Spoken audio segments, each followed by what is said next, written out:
जय हिंद दोस्तों। आपका स्वागत है आपके अपने YouTube channel learning point with Abhishek sir पर। दोस्तों, अगर आप चैनल पर नए हैं तो चैनल को सब्सक्राइब कर लीजिए और बेल आइकन प्रेस कीजिए ताकि आप डेली डिक्टेशन पा सकें। डिक्टेशन अच्छी लगे तो वीडियो को लाइक कर दीजिए, अपने दोस्तों को शेयर कर दीजिए और कमेंट करके हमें बताइए कि आपको ये डिक्टेशन कैसा लगा।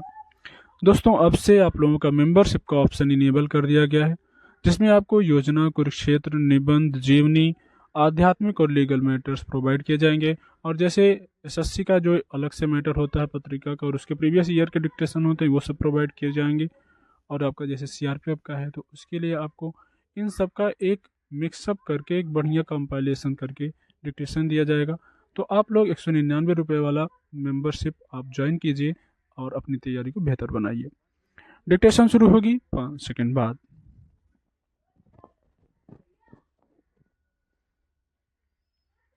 सारा ध्यान 4 राज्यों पर ही था, इसलिए पूर्वोत्तर के छोटे से राज्य मिजोरम की चर्चा हमारे चुनावी विमर्श में बहुत ज्यादा जगह नहीं पा सकी। यहाँ मतगणना एक दिन बाद होने से नतीजे व्यापक चर्चा में जगह पा सके हैं। शुरू से ही मिजो लोगों का जो रुख था वह यही बता रहा था कि इस राज्य में सत्ता परिवर्तन लगभग तय है। पिछले चुनाव के कुछ पहले ही बनी पार्टी जोराम पीपुल्स मूवमेंट यानी जेडीपीएम को काफी समय से आगे बताया जा रहा था।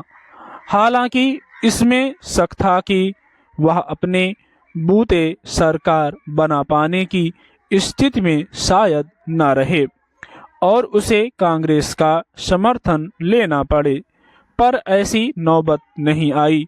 बाकी चारों राज्यों की तरह ही मिजोरम की जनता ने भी स्पष्ट जनादेश दिया और जेडपीएम को बहुमत से कहीं ज्यादा सीटें दे दी।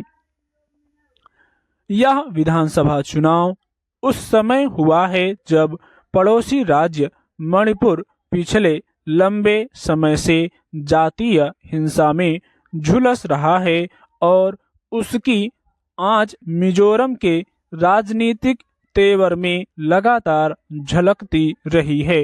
एक तरफ मणिपुर से जान बचाकर भागे हजारों कुकी लोगों ने मिजोरम में शरण ली हुई है, तो दूसरी तरफ यह समस्या राज्य के राजनीतिक समीकरणों में भी उलट पुलट कर रही है।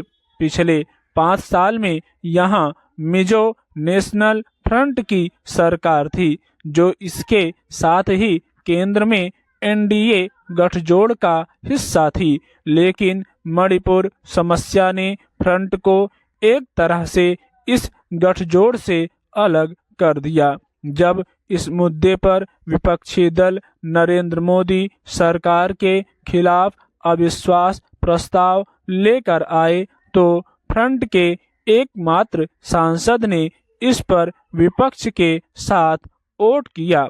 चुनाव प्रचार के दौरान भी पार्टी के नेता यही कहते रहे कि उनका भाजपा से कोई नाता नहीं है। वैसे यह राजनीति भी काम नहीं आई और अपने निर्वाचन क्षेत्र में मुख्यमंत्री जोरामथंगा भी चुनाव हार गए।